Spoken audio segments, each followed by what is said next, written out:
Fala galera, tudo bem com vocês? Na aula de hoje vamos dar sequência ao nosso conteúdo de isomeria, falando da isomeria óptica.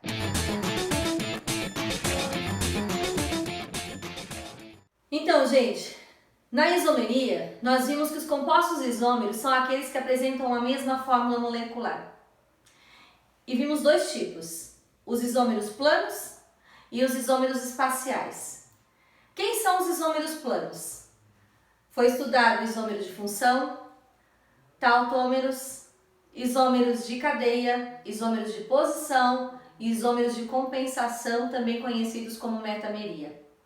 Quando entramos na isomeria espacial, nós vimos os isômeros geométricos do tipo cis-trans ou ZE. Agora estamos com a isomeria óptica. Quem são esses isômeros? Bom, os isômeros ópticos, o caso mais comum é aquele que apresenta carbono quiral. Apresentando isomeria óptica, significa que o isômero tem atividade óptica. Então, ele é um isômero opticamente ativo. IOA, isômero opticamente ativo. E o que isso quer dizer? Isso quer dizer que esse composto ele tem a capacidade de desviar o plano da luz polarizada para a direita, destrógeno, para a esquerda, levógeno. Então nós vamos ter dois isômeros opticamente ativos, o destrógeno e o levógeno, porque ele tem a capacidade de desviar o plano da luz polarizada. O que é polarizada? Vamos retomar um assunto lá da física, quando vocês estudaram a parte de polarização. A luz, ela vibra em várias direções. O polarizador vai fazer com que essa luz que vibra em várias direções passe a vibrar num único plano de vibração.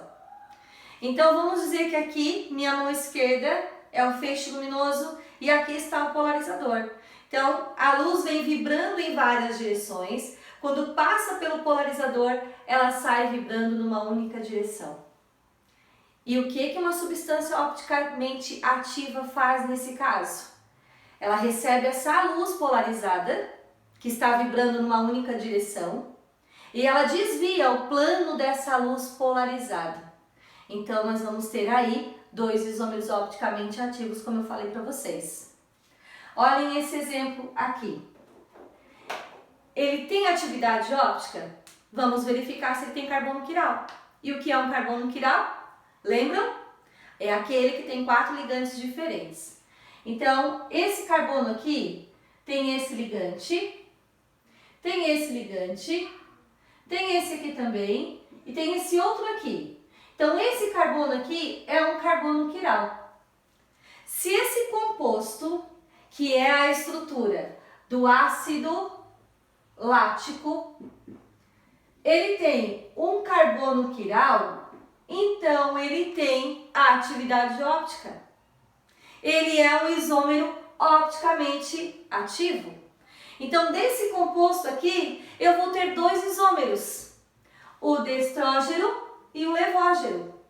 Porque quando a luz passar por essa substância, a luz polarizada, essa substância vai desviar o plano dessa luz polarizada para a direita e para a esquerda.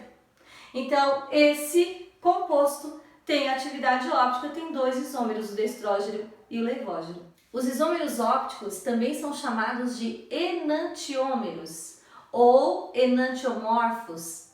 O que isso quer dizer? Isso quer dizer que um composto que apresenta carbono quiral, que tem atividade óptica, ao ser colocado diante de um espelho plano, vamos imaginar que esse pontilhado aqui seja um espelho plano, o que ele vai apresentar? Ele vai apresentar uma imagem? Uma imagem especular. O que isso quer dizer? Quer dizer que não se sobrepõe. Se eu tentar colocar essa imagem em cima desse, não vão se sobrepor. É a mesma coisa que colocar a minha mão direita de frente para o espelho plano, ela vai representar a minha mão esquerda. E se eu tentar sobrepor a minha mão direita com a minha mão esquerda, elas não se sobrepõem.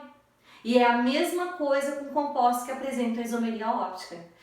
Diante de um espelho plano, eles vão formar a imagem especular do outro. Não são sobreponíveis, são chamados de enantiômeros ou enantiomorfos. Os enantiômeros ou os enantiomorfos, então, são aqueles que vão apresentar propriedades físicas iguais, exceto o fato de desviar o plano da luz polarizada. Vão ter propriedades químicas iguais, mas eles vão ter propriedades fisiológicas normalmente bem diferentes. Os enantiômeros ou os enantiomorfos também podem ser chamados de antípodas ópticas. O que isso significa? Isso significa que são isômeros opticamente ativos que desviam o plano da luz polarizada com o mesmo ângulo, porém em direções opostas. Como eu já disse, destrógeno e levógeno, para a direita e para a esquerda. Quando se mistura dentro de um recipiente a mesma quantidade do destrógeno e do levógeno, nós vamos obter uma mistura racêmica, que quer dizer um composto que não apresenta atividade óptica. É um isômero opticamente inativo. Como assim? Olhem só. Vimos que essa molécula tem um carbono quiral. Retomando tudo o que eu já falei para vocês nessa aula. Então, se tem um carbono quiral, tem atividade óptica. Vai desviar o plano da luz polarizada para a direita e para a esquerda.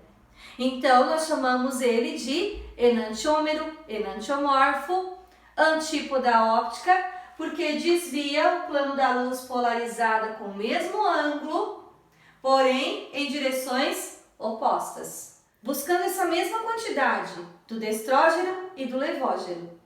E colocando junto, vamos formar uma mistura.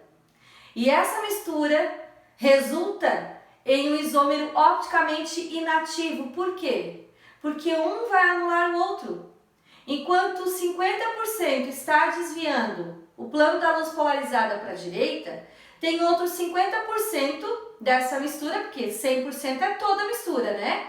Então, 50% está desviando o plano da luz polarizada para a direita, os outros 50% estão desviando para a esquerda. Então, um vai anular o efeito do outro e resulta numa mistura racêmica, que quer dizer sem atividade óptica. E se não tem atividade óptica, significa que não irá desviar o plano da luz polarizada.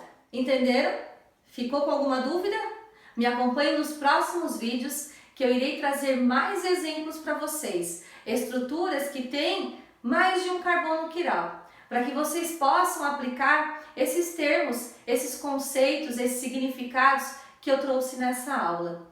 Nessa aula, na verdade, me preocupei em explicar para vocês alguns conceitos, alguns nomes que irão aparecer com frequência nos exercícios, como por exemplo, enantiômeros, enantiomorfos, antípodas ópticas, o que é o isômero opticamente ativo, uma mistura racêmica, certo?